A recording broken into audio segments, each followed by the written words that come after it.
sangat bersyukur, berterima kasih atas kesempatan yang Tuhan berikan bagi kita. Saya sampaikan salam kasih dalam Tuhan kita Yesus Kristus bagi kita semua yang ada di sini, juga bagi saudara-saudaraku dimanapun saudara boleh berada. Saudara-saudaraku, kita akan kembali memperhatikan dalam kitab Keluaran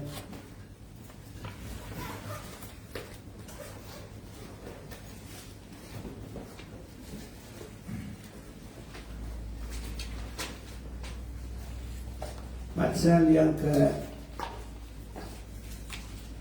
27.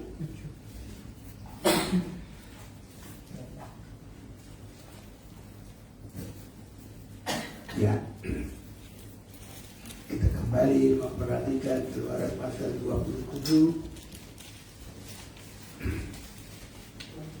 ayat yang ke-16. Tetapi untuk pintu gerbang pelataran itu diraih 20 hasta dari kain ungu tua dan kain ungu muda, kain germisi, dan dari linen halus yang dipintal benangnya tenunan yang berwarna-warna, dengan 4 tiangnya dan 4 alas tiang itu. Ada baiknya kita baca bersama 1, 2, 3. Tetapi untuk pintu gerbang pelataran itu diraih 20 hasta dari kain ungu tua dan kain ungu muda, kain germisi, dan dari linen halus yang dipintal benangnya, tenunan yang berwarna-warna, dengan 4 tiangnya dan 4 alas tiang itu. Jadi kita sudah membaca pintu gerbang itu menunjuk kepada Yesuslah pintu untuk kita bisa masuk berjalan dari kebenaran sampai hidup yang kekal selama-lamanya.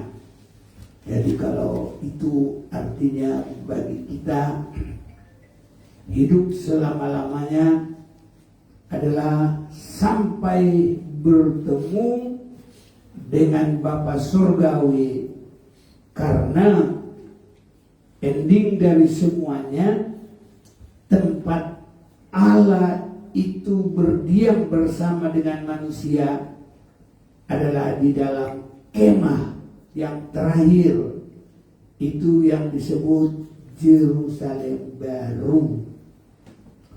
Mohon pembacanya 1 ayat Wahyu 21 ayat 2.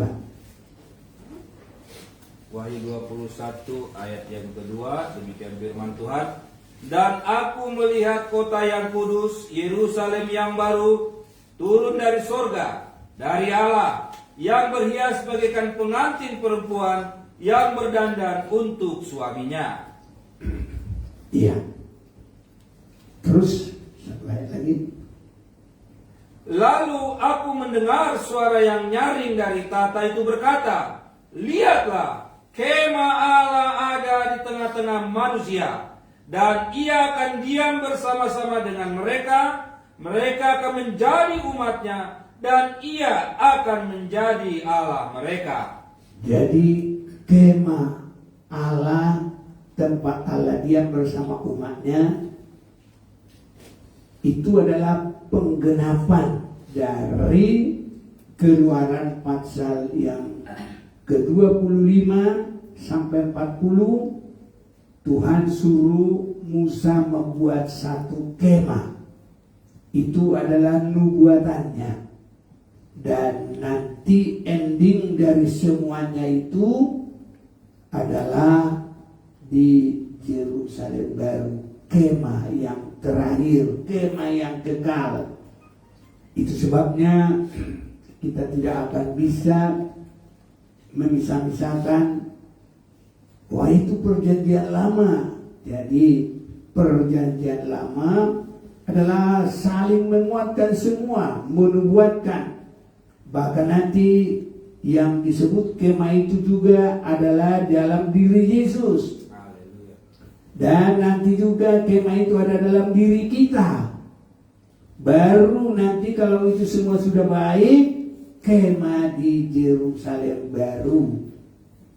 Nah, kita sudah masuk dalam pelajaran tentang pintu gerbang. Dan kita sudah membaca ayatnya. Jadi harus ditenun untuk tirai di situ dan berwarna 4. Tadi kita sudah baca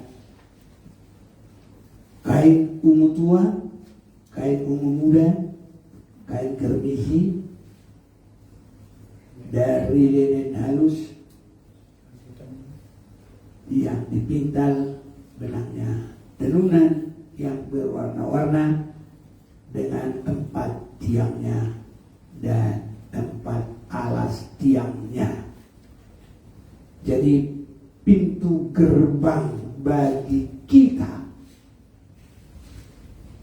adalah sebagai penggenapan dari yang dinubuatkan oleh warna ini. Dan dalam hari-hari yang lalu kita sudah juga dengar, karena warna ini juga ada juga ya dengan lambang-lambangnya, ya. Jadi itu juga sampai juga ada nanti di kemah Yerusalem baru, lambangnya dan warnanya. Jadi bagi kita itu menunjuk ada 4 Injil yang membuka pintu bagi kita. Kita boleh menerima dan menjadi anak Allah. Jadi itulah 4 Injil, ya, Matius, Injil Matius, Injil Markus, Injil Lukas, dan Injil Yohanes. Itu sebabnya pintu gerbang itu bagi kita adalah terbuka setelah Yesus merombak yang lama, peraturan yang lama, cara ibadah yang lama.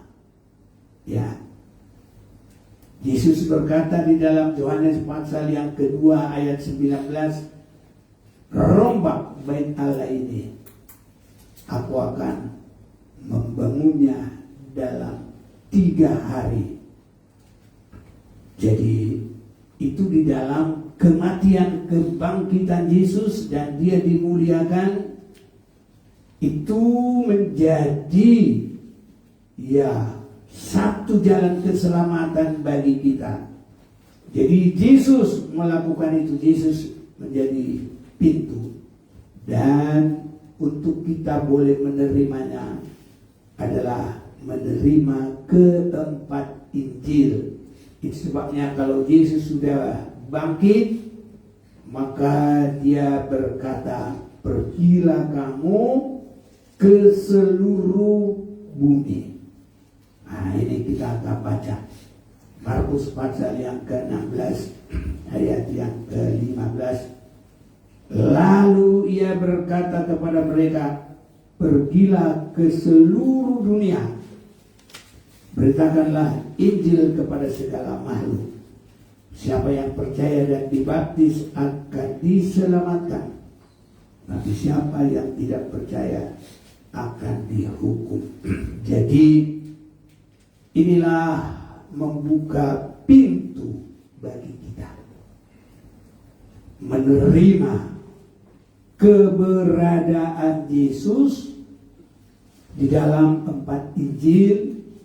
Walaupun sama-sama Injil, tapi tekanan pemberitaannya, Matius itu lebih menunjukkan Yesus itu raja, Markus itu lebih menunjukkan pelayanan Yesus, dan Injil Lukas itu menunjukkan kemanusiaannya, dan Injil Yohanes itu kealahannya. Kenapa itu boleh terjadi? Itu adalah kasih Allah yang besar bagi kita. Dalam Yohanes 3:16, karena demikianlah Allah mengasihi dunia ini sehingga diberikannya anaknya yang satu-satunya, supaya barang siapa yang percaya kepadanya tidak binasa, melainkan beroleh hidup yang kekal. Jadi menerima firman, terlebih dalam Injil Yohanes itu firman yang menjadi manusia, ya, firman yang tersusun, firman yang bertabernakel. Itu di dalam Yohanes 1 ayat yang ke-14. Maka firman itu berdiam, itu artinya bertabernakel. Jadi tersusun rapi, ya, itu menjadi tempat persekutuan manusia dengan Allah. Nah, kita akan lebih maju dulu. Mengapa Yesus harus mati? Sering sekali ini dipertanyakan, kalau Yesus itu Tuhan, kenapa dia harus mati? Sering itu kata-kata terjadi. Di dalam pintu gerbang ini menampilkan Yesus itu juga adalah menunjukkan, ya, keberadaan Allah. Jadi kalau kita mulai mengambil dari Filipi pasal yang kedua, mulai ayat yang ke-6, kita akan perhatikan dulu. Mulai kita masuki dengan lebih pelan untuk semuanya bisa kita melanjutkan dan melihat selanjutnya. Bahkan sungguh supaya kita juga bisa menerangkan dan memberitakan. Dalam Filipi 2 mulai ayat yang ke-6, yang walaupun dalam rupa Allah. Jadi Yesus itu Allah. Tidak menganggap kesetaraannya dengan Allah itu sebagai milik yang harus dipertahankan. Nah, itu merendahkan diri, melainkan telah mengosongkan dirinya sendiri, mengambil rupa seorang hamba. Jadi, ya, kita akan memperhatikan dia Allah, tapi dia menjadi manusia, dia juga hamba. Dan nanti kalau sudah dilanjutkan ayat 9, tapi saya akan baca juga ayat 8. Dan dalam keadaan sebagai manusia, ia telah merendahkan dirinya dan taat sampai mati, bahkan sampai mati di kayu salib. Itulah sebabnya Allah sangat meninggikan dia dan mengaruniakan kepadanya nama di atas segala nama. Jadi Yesus itu harus mati. Mengapa dia harus mati? Ya, di sini kita akan belajar keadilan Allah. Keadilan itu, ya, pada hakikatnya digunakan untuk sesama. atau untuk melebihi dari hanya pribadi. Bahkan juga ada orang berkata adil kepada diri sendiri, ya juga maka bisa sampai begitu. Tapi yang lebih lagi adil sesama, umpamanya satu keluarga, satu profesi, satu golongan, satu bangsa, satu negara. Nah itu. Jadi di dalam pintu gerbang ini juga di situ sudah mulai ditampilkan keadilan dan kasih daripada Allah. Itu sebabnya Allah itu adalah Allah yang adil dan mengasihi keadilan. Ini harus semakin kita perhatikan.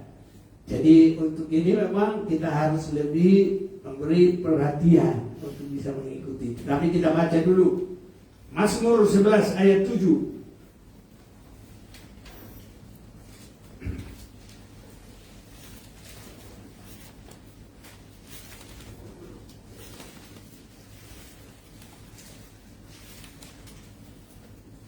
Dapat? Boleh? Mazmur 11 ayat yang ke-7. Demikian firman Tuhan. Sebab Tuhan adalah adil dan Ia mengasihi keadilan. Orang yang tulus akan memandang wajahnya. Ya. Jadi mulai dari pelajaran pintu gerbang ini kita akan melihat keadilan Allah yang benar-benar nyata. Keadilan itu tidak menindas siapa saja pun. Haleluya. Bahkan keadilan itu tegak, tidak ada yang diprotes. Amin. Di sini. Jadi Allah itu tidak ada yang bisa memprotes. Dengan ada beberapa golongan. Satu, Allah itu sendiri. Kedua, Dia harus menunjukkan keadilannya kepada manusia. Dia juga termasuk menunjukkan keadilannya kepada iblis. Jadi biarpun iblis itu Allah adil terhadap dia. Sebab kalau dia dihukum, itu harus lewat pengadilan yang sungguh. Jadi biarpun setan, biarpun orang berdosa, kalau dia harus terhukum, itu harus dari keadilan yang sungguh. Tidak bisa terbantahkan. Tinggal hanya pasrah menerima upah masing-masing. Jadi kita juga biar kita pakai kesempatan yang Tuhan berikan. Amin. Ya, Allah itu adil. Haleluya. Kalau kita juga boleh memperhatikan sebentar bahwa bagaimana pertamanya iblis. Iblis itu kalau kita perhatikan itu pertamanya ya dalam bahasa Ibrani-nya hele itu menunjukkan itu terang. Ya. Jadi kalau Lucifer itu pertama malaikat ciptaan Allah, bahkan pekerjaannya adalah pembawa terang. Jadi kalau nama Lucifer itu bukan nama jahat. Itu justru nama yang baik. Pembawa terang. Jadi pada saat itu nama itu belum menunjukkan ada kejahatan. Dia masih pembawa terang. Sehingga kalau kita baca di dalam Yesaya pasal yang ke-14 ayat 12, saya mau baca bagi kita ini. Wah, engkau sudah jatuh dari langit, hai bintang timur, putra fajar. Ini jadi anak terang itu. Lucifer itu anak terang. Tapi engkau sudah dipecahkan dan jatuh ke bumi, hai yang mengalahkan bangsa-bangsa. Ya. Jadi Tuhan tidak pernah menciptakan kejahatan. Kalau kita baca juga di dalam Kolose pasal 1, itu adalah termasuk penciptaan, termasuk di sini Lucifer.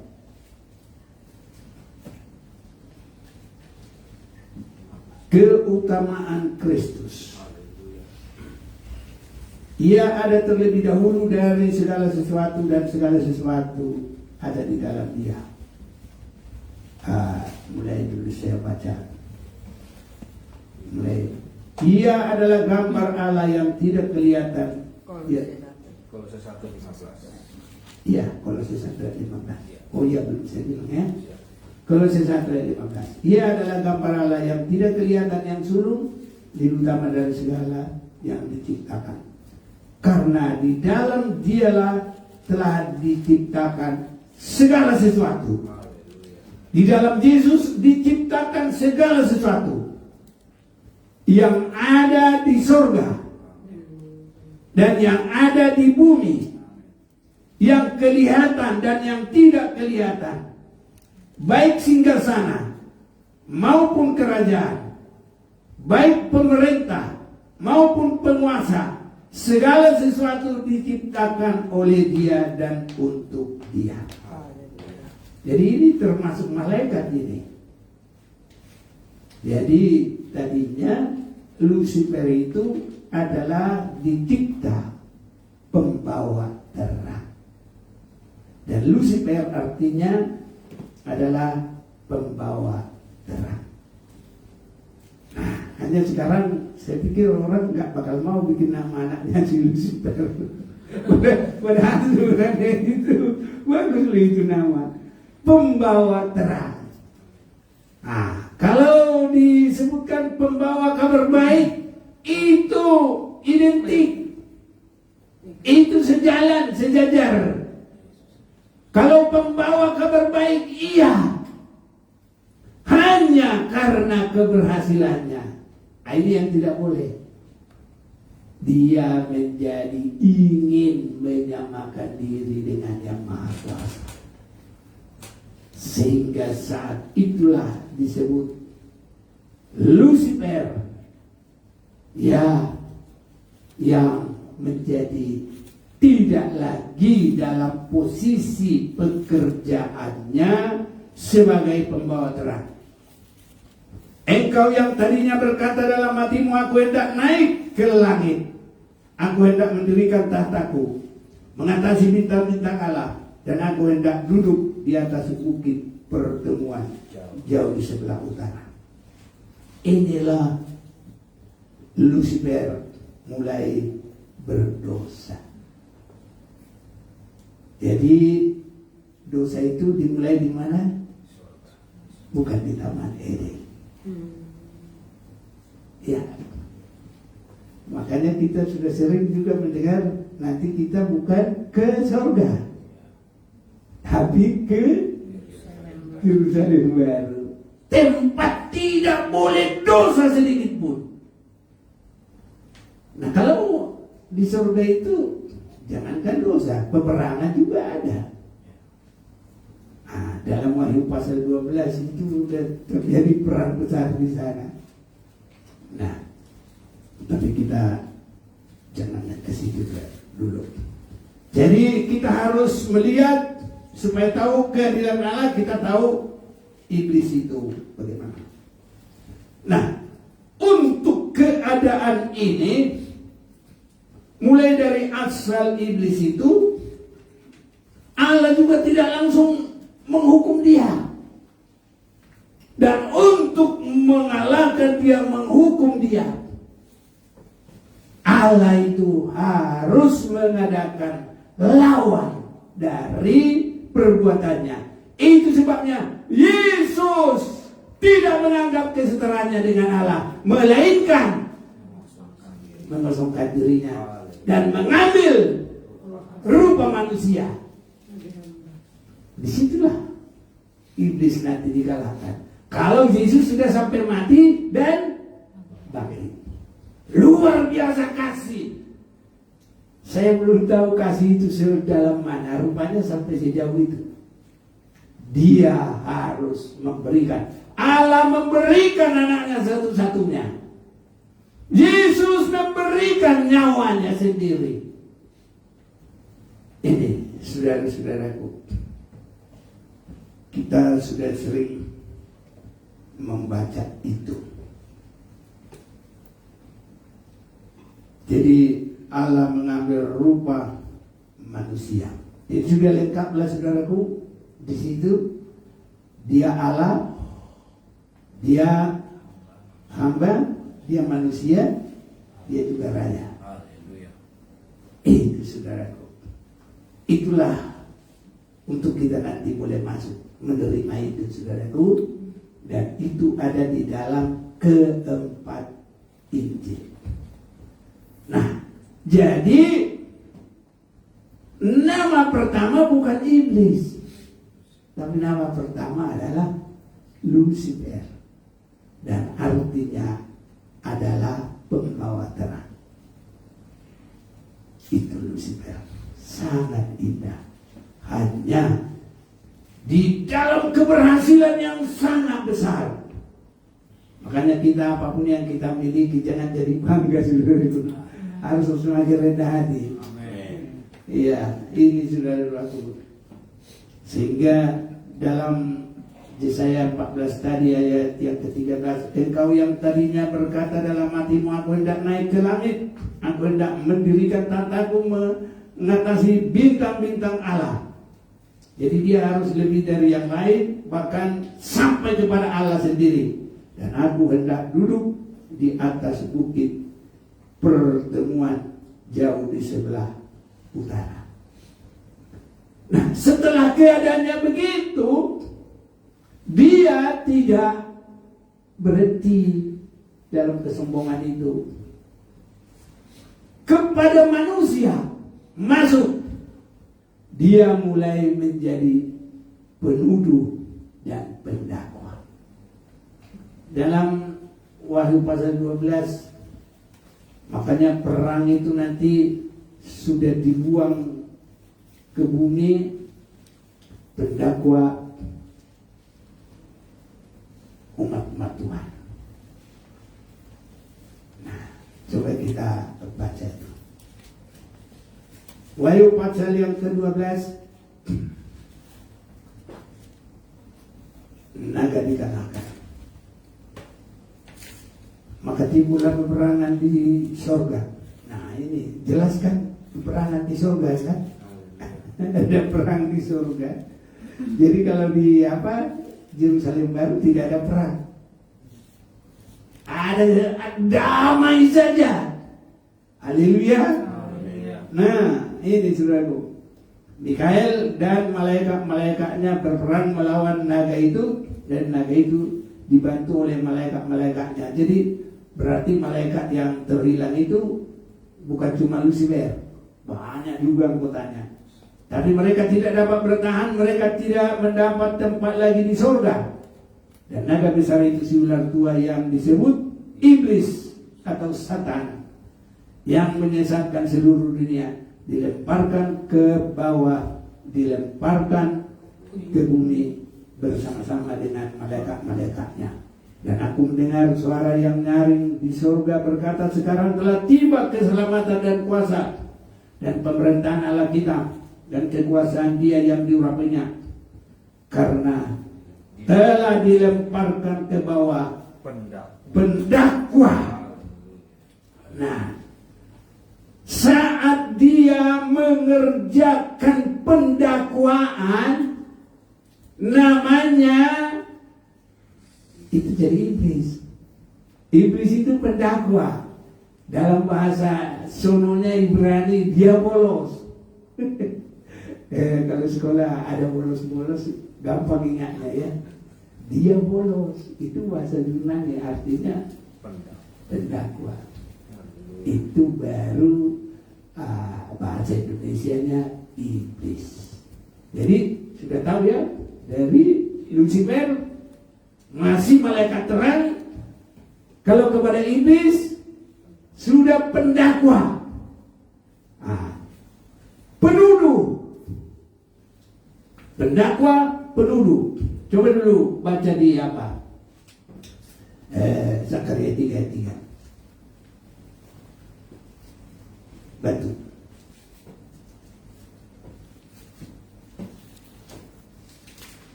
Ya.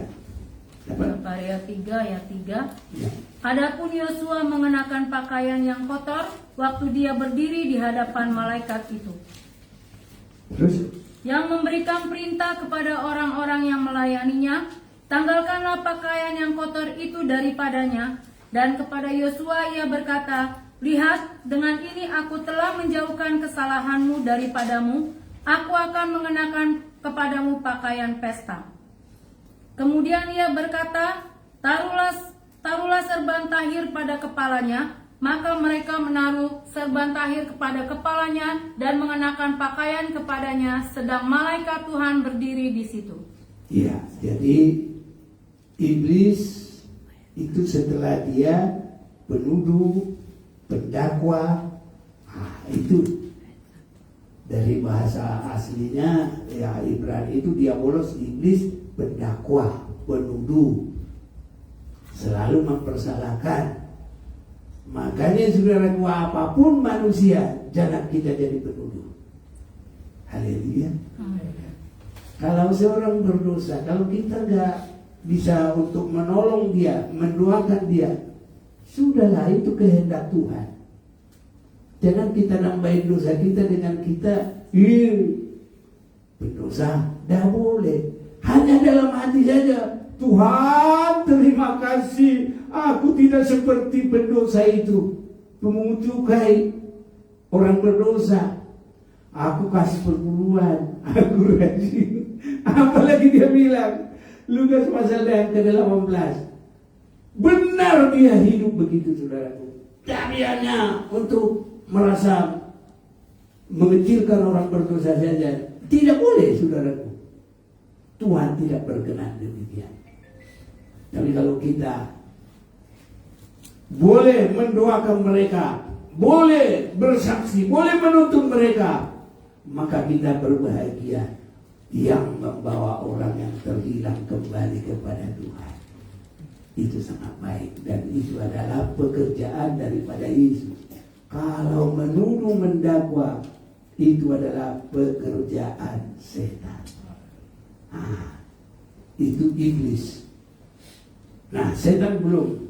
Ini dalam pelajaran ini baru Lucifer dan iblis. Ini saudara itu. Nah, kalau sudah berani menantang sampai nanti kepada peperangan, itu baru setan. Setan itu melawan. Iya, ini saudaraku. Makanya kita, ya Tuhan tolong punya hati yang lembut. Haleluya.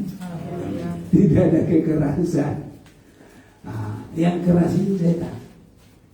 Ini saudaraku. Jadi kalau setan itu ada kekerasan, suka perlawanan. Nah, ini. Kalau masih iblis, suka mendakwa, suka menuduh. Kalau sudah setan, itu sudah suka berperang.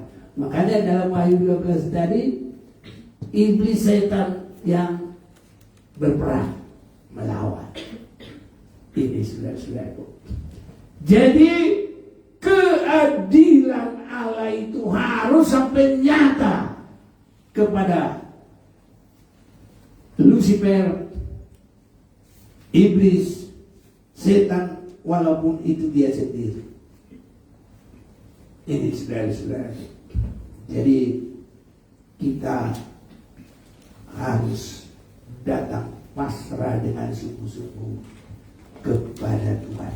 Jadi keadilan Allah itu tidak dengan kekerasan. Jadi akhirnya kekalahan iblis bukan peperangan tadi. Bukan peperangan tadi. Kekalahan iblis adalah hanya oleh karena darah salib Yesus. Haleluya. Makanya harus mati tersalib. Jadi untuk menyatakan keadilan Allah, untuk menyatakan sedalam apa kasih Allah kepada manusia, makanya kita tidak ditebus dengan uang. Kita ditebus bukan dengan perak, tapi di dalam 1 Petrus pasal yang pertama. Coba dulu. Nah, 15, 16, coba.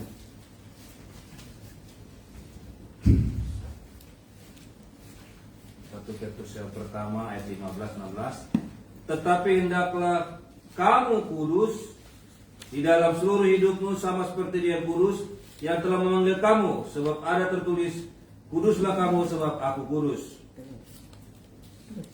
Dan jika kamu menyebutnya Bapa, yaitu Dia yang tanpa memandang muka menghakimi semua orang menurut perbuatannya, maka hendaklah kamu hidup dalam ketakutan selama kamu menumpang di dunia ini. Sebab kamu tahu bahwa kamu telah ditebus dari cara hidupmu yang sia-sia, yang kamu warisi dari nenek moyangmu itu, bukan dengan barang yang fana, bukan pula dengan perak atau emas, melainkan dengan darah yang mahal, yaitu darah Kristus, yang sama seperti darah anak domba yang tak bernoda dan tak bercacat. Amin. Jadi kita direbut dengan pengorbanan darah Yesus, tidak dengan kekerasan, walaupun Allah sanggup melakukan itu. Jadi saudaraku, biarpun kita hebat, biarpun apa, jangan pakai kekuatan. Harus semakin anak Allah menunjukkan kasih Allah. Haleluya. Masih susah ya mikirin. Beda ya pelajaran kita ya. Ini saudara-saudara, tapi semoga semuanya nanti bisa menyampaikan. Dan harus begitu saudaraku. Tidak ada yang mengalahkan iblis itu tanpa dengan pengorbanan yang luar biasa. Coba dulu kita kalahkan kebaikan dengan kejahatan. Haleluya. Jangan balas kejahatan dengan kejahatan. Mata ganti mata jangan pakai. Itu sudah diganti oleh Yesus. Rombak baik Allah itu. Aku akan bangun dalam 3 hari. Kematian kebangkitan Yesus, itulah kemenangan. Haleluya. Harus itu. Itu kekristenan yang sesungguhnya. Semoga semua semakin mengerti. Dan semoga pengajaran ini bukan pelajaran baru, tidak. Tapi semoga semua mengajarkan juga hal yang sama. Jangan cuma berputar-putar begitu saja, dan kita harus meningkat. Itu sebabnya karena demikian Allah mengasihi dunia ini sehingga apa? Diberikannya anaknya yang satu-satunya. Bagaimana diberikan? Bukan diberikan kamu di sana ya, duduk situ lihat dia perusahaan kita. Tidak. Dia harus menanggung menderita sampai mati di kayu salib. Taat dan setia. Haleluya. Orang belum bisa mengerti ini. Makanya dia bilang, Tuhan kalian kok mati? Tapi kita sudah mengerti. Sampai sejauh itu kasih Allah yang luar biasa. Haleluya. Saudara bisa merasakan itu? Amen. Kita sudah bisa mengerti kasih Allah yang besar itu sejauh mana? Haleluya. Biar kasih itu boleh semakin limpah juga dalam kehidupan kita. Jadi iblis itu tadinya bukan langsung ada iblis. Dia Lucifer dulu, pembawa terang. Makanya dia disebut juga putra fajar. Hanya ada kesombongan. Makanya Yesus harus merendahkan diri dan menjadi hamba dan taat sampai mati. Nah, itu jawabnya. Itu belum ada yang bisa mengerti itu. Selalu, mengapa Tuhan kalian mati? Kalau Tuhan, pemikirannya itu loh. Belum ada yang benar-benar. Manakah kasih yang sungguh-sungguh? Makanya banyak ini agama-agama tidak ada kasih. Agama pembunuhan. Agama Taurat saja tidak boleh. Rombak. Yesus berkata, aku akan bangun dalam 3 hari. Itu kemenangan adalah dalam hukum kasih. Haleluya. Ini saudara-saudara. Makanya keadilan Allah itu bisa dilihat oleh Lucifer dan dia tidak bisa membantah lagi. Dalam pengadilan Tuhan dia tidak bisa menjawab apa-apa lagi. Karena dia bukan dipaksa. Kalau paksa, ya kamu buat begitu nanti. Tapi karena Tuhan menebus kita bukan dengan paksa, tapi Yesus sendiri rela mati. Ini sebabnya di dalam kematian Yesus dia mengalahkan dosa. Dia menyelesaikan, dia membayar. Haleluya. Di dalam kematian Yesus dia mengalahkan maut.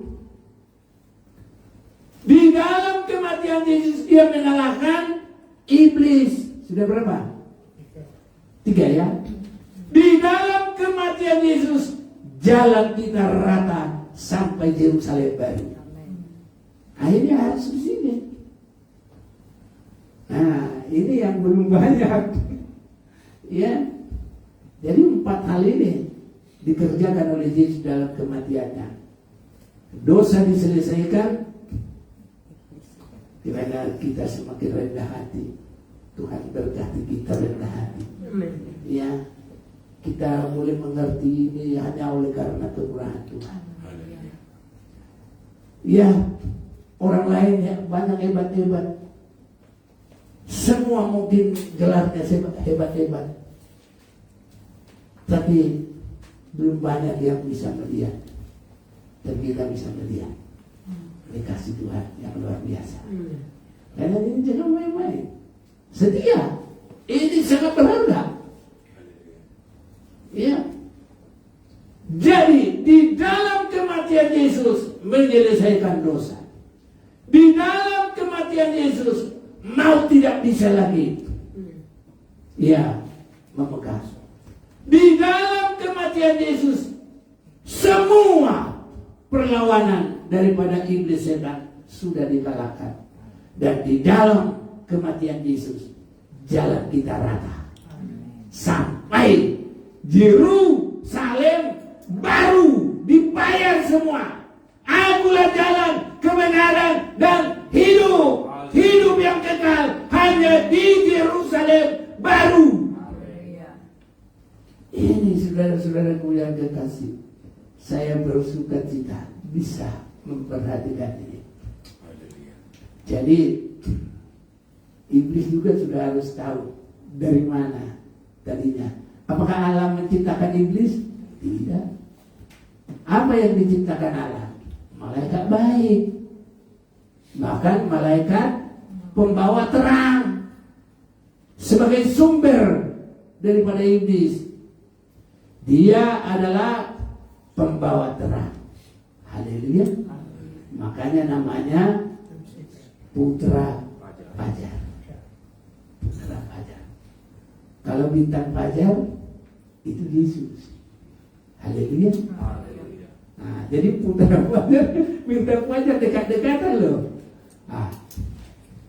2 Petrus 1 18-19. Nah, itu baca kita baca pelan-pelannya.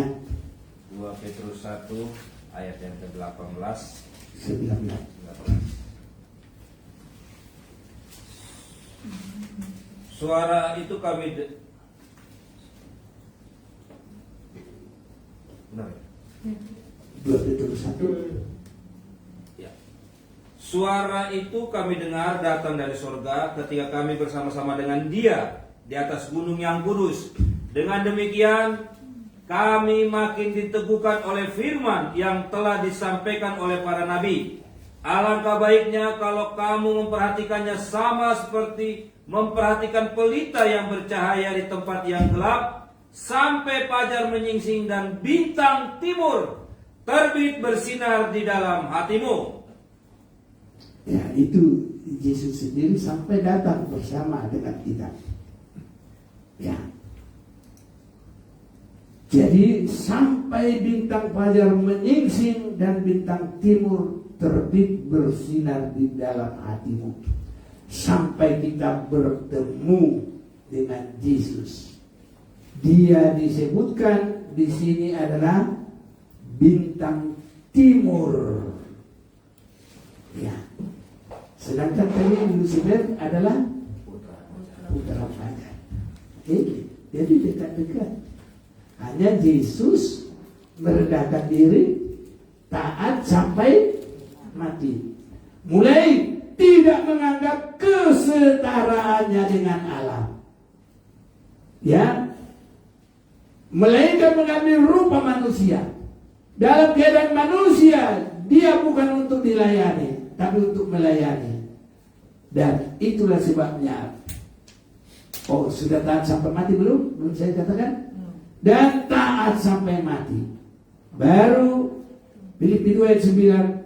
Itulah sebabnya Allah sangat meninggikan dia dan namanya Tuhan di atas segala Tuhan. Dan di dalam Wahyu 19 dia disebut Raja di atas segala raja. Boleh coba dilihat itu Wahyu 19.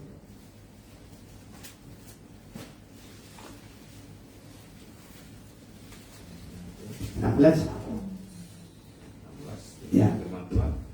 Dan pada jubahnya dan pahanya tertulis suatu nama, yaitu Raja segala raja dan Tuhan di atas segala tuan. Ya. Jadi disinilah kita biar semakin mengerti. Kalau Allah sendiri memberikan anaknya satu-satunya untuk menjadi tebusan dosa, kenapa dia tidak dengan ongkang-ongkang kaki aja langsung hanya perintah, ya mati kau Lucifer, mati kau iblis. Tapi dia adil. Dia tidak mau mengadakan kekerasan. Kalau Allah itu punya kekerasan, dia bukan adil namanya. Keadilan itu tidak merugikan sedikit pun siapapun. Haleluya. Jadi tidak ada tekanan sama sekali. Itu sebabnya mengalahkan iblis. Dia memberikan anaknya satu-satunya. Yesus memberikan dirinya. Yesus mengambil posisi. Tidak menganggap kesetaraannya dengan Allah sebagai yang dipertahankan, melainkan mengambil rupa manusia. Dalam rupa manusia dia mengambil posisi hamba, bukan untuk dilayani, tapi untuk melayani dan taat setia sampai mati. Haleluya. Itu keadilan Allah. Ya hanya di sini baru kita dapat. Dalam agama lain tidak ada. Inilah saudara-saudara harus bisa menyampaikan. Ya, kenapa Allah Kristen mati? Keadilan Allah. Haleluya. Allah yang lain yang disembah orang makanya bikin perang, bikin kacau, bikin semuanya. Tapi kalau ini kita perhatikan, tidak boleh kacau. Kecuali orangnya yang nyeleweng. Seperti waktu Lucifer dia putra fajar, akhirnya dia jadi sombong, ingin merebut, menyamakan diri dengan yang maha kuasa. Dan itu permulanya. Dia selalu mempengaruhi orang. Dia menjadi pemfitnah, penuduh. Baru namanya jadi iblis. Dia mulai melawan. Dia namanya jadi setan. Nanti akan dibuang, saudara-saudaraku. Tapi Allah juga untuk menghakimi dia tidak dengan kekerasan, tidak dengan kuasa. Padahal Allah adalah yang maha kuasa. Haleluya. Ini yang susah, saudaraku. Ya, kalau orang kaya jadi sombong gampang, tapi kalau tidak rendah hati, itu harus pergumulan. Kalau yang berkuasa tidak pakai kuasanya, itu pergumulan, itu menahan diri. Kalau biarpun orang benar, jangan menindas, jangan jadi menuduh. Dia bolos. Kerjaan iblis, sesuci apapun, Yesus tidak pakai menuduh, dan Allah tidak akan menuduh. Yesus mengambil posisi merendahkan dirinya, mengambil rupa manusia. Dalam rupa manusia, dia bukan untuk dilayani. Aku ini udah begini berjasa, aku enggak ada pakai begitu, saudara. Luar biasa Tuhan kita. Dan kita adalah anak Tuhan. Haleluya, saudara. Biar kita berdoa, Tuhan, tolong saya anakmu. Harus itu kita terima, baru kita menjadi anak-anak Allah. Yohanes 1:12, ayo penerimaan yang sesungguhnya, penerimaan kita.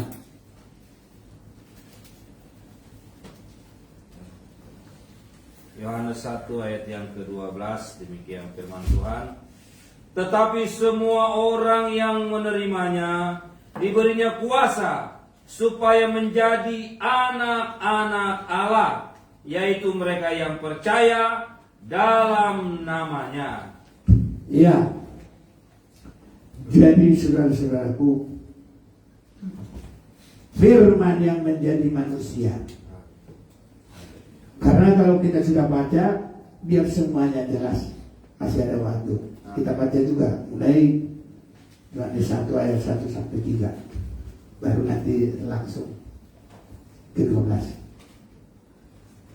Ayat 1 sampai 3. Pada mulanya adalah firman. Firman itu bersama-sama dengan Allah, dan firman itu adalah Allah. Ia pada mulanya bersama-sama dengan Allah. Segala sesuatu dijadikan oleh Dia, dan tanpa Dia tidak ada satupun yang telah jadi dari segala yang telah dijadikan. Tetapi semua orang yang menerimanya diberinya kuasa supaya menjadi anak-anak Allah, yaitu mereka yang percaya dalam namanya. Iya. Saudara-saudaraku, ini adalah kemanusiaan Yesus dalam penyerahannya menjadi manusia. Allah tidak dipertahankan kealahannya, tapi Dia merendahkan dirinya. Dan iblis nanti kalau bukan dengan penyerahan Yesus mengalahkan iblis, iblis itu akan masih berkata, oh memang dari dulu kamu berkuasa. Siapa gak tahu orang kamu yang maha kuasa. Tapi Tuhan mengalahkan iblis tidak dengan maha kuasa. Iblis dikalahkan dengan apa? Yesus merendahkan diri, mengambil rupa manusia. Dalam keadaan manusia, bukan untuk dilayani. Semua itu proses. Tetapi menjadi hamba dan taat. Taat, itu proses sampai mati. Nanti kalau dia bangkit, hai maut di mana sengatmu? Hai iblis di mana kuasamu? Baru pada saat itulah iblis tidak bisa lagi berkata apa-apa. Dia tidak dipaksa. Tidak ada sedikit pun mau bersungut, mau apa, tidak ada. Tidak ada yang bisa untuk dipertahankan lagi. Semua hal dituntas, dibayar oleh Yesus. Haleluya. Haleluya. Luar biasa. Amin. Kita anak Tuhan ya. Amin. Amin. Kita anak Allah. Kalau mau menerima, kepadanya diberi apa? Kuasa. Semoga kita mau saudara berdoa dan berserah kepada Tuhan. Tuhan, kami sudah dengarkan pelajaran firman. Tuhan, kalau bukan Engkau tidak bisa. Mulai dari awal, kalau bukan Tuhan yang tolong kita, dia cari tanah. Wah, ini bagus ini. Karena di Eden itu kali ya dicipta, dibuatlah manusia. Ya, semua itu saudara Tuhannya dia. Kita boleh hidup juga ditiupkan apa? Nama hidup dia. Kita juga ditebus, ya Yesus. Dosa kita juga dibayar, ya Yesus. Kita juga dihidupkan, ya Roh Kudus. Jadi kita menerima firman ini. Setiap ada firman kita terima dan kita berkata, Tuhan, saya rindu seperti dalam firman. Kami mau Tuhan. Segala sesuatu hanya daripadamu. Tidak ada kekuatan manusia. Tidak ada kebolehan manusia. Bukan karena gagah, bukan karena kuat, tapi karena roh. Tapi jangan sampai ada seperti iblis yang tadinya ya keluar dari posisi ini. Jangan kita keluar dari posisi anak Tuhan. Jangan kita keluar dari posisi perjalanan. Kalau sudah dibawa nanti terus setia dalam menerima korban Yesus, kubur hidup lama, terima Roh Kudus, ya, setia dalam firman, Bible studi, setia dipimpin Roh Kudus, berserah diri sepenuh seperti Yesus. Itu mesbah, ya, dupa emas, dan di situ masuk pintu tirai. Inilah yang sama sekali tidak bisa lagi dimasuki iblis. Karena itu adalah pintu kerendahan dan pintu mengosongkan diri sepenuh. Ke situ iblis sama sekali sudah tidak bisa lagi. Makanya ruang Maha Kudus hanya dimasuki oleh orang-orang yang benar-benar merindu kepada Tuhan. Dan itulah suasana Yerusalem. Diadakan dulu pengadilan, baru tidak ada sedikit noda ke Yerusalem baru. Itu ruang Maha Kudus yang digambarkan di sini. Jadi saudara-saudaraku, kita boleh masuk di Yerusalem baru yang tidak ada noda, tidak ada cacat, tidak ada celah. Itulah perjalanan kita, saudara-saudaraku yang kekasih. Tuhan pasti menolong kita. Haleluya, saudaraku. Tuhan pasti memberkati kita. Bagi Tuhan tidak ada yang mustahil. Allah kita Allah yang baik, saudaraku. Dan kita sudah mengerti bagaimana iblis, bagaimana keadilan Allah, bagaimana juga ya kenapa jadi iblis, kenapa jadi setan, ya. Jadi jangan jadi dia polos itu apa? Pendakwa. Dan yang selalu menuduh, mendakwa, ya. Apapun yang terjadi jangan saudara-saudaraku, ya. Kita kalau mendoakan, kalau kuat, kalau nggak bisa diam aja dah. Lebih baik. Haleluya. Ini saudara-saudaraku yang dikasih, Tuhan pasti akan semakin pimpin kita. Tuhan akan berkati kita semuanya. Dia kita sudah mengerti betapa baiknya Tuhan itu, luar biasa. Dan semakin kita mengerti lagi betapa dalamnya apa yang disebut Karena demikian Allah mengasihi dunia ini sehingga diberikannya anaknya yang satu-satunya, supaya barang siapa yang percaya tidak akan binasa, melainkan beroleh hidup yang kekal. Dengan kita sudah semakin melihat pelajaran ini, kita semakin melihat dalamnya kasih Tuhan. Tadinya kita mengerti hanya sebesar yang kita mengerti, tapi sekarang kita semakin lebih dalam lagi. Jadi harus lebih dalam lah ya. Haleluya. Cinta Yesus, menyerah kepadanya harus lebih dalam, saudara, dan hidup di dalam Dia. Boleh kita nyanyikan hari ini?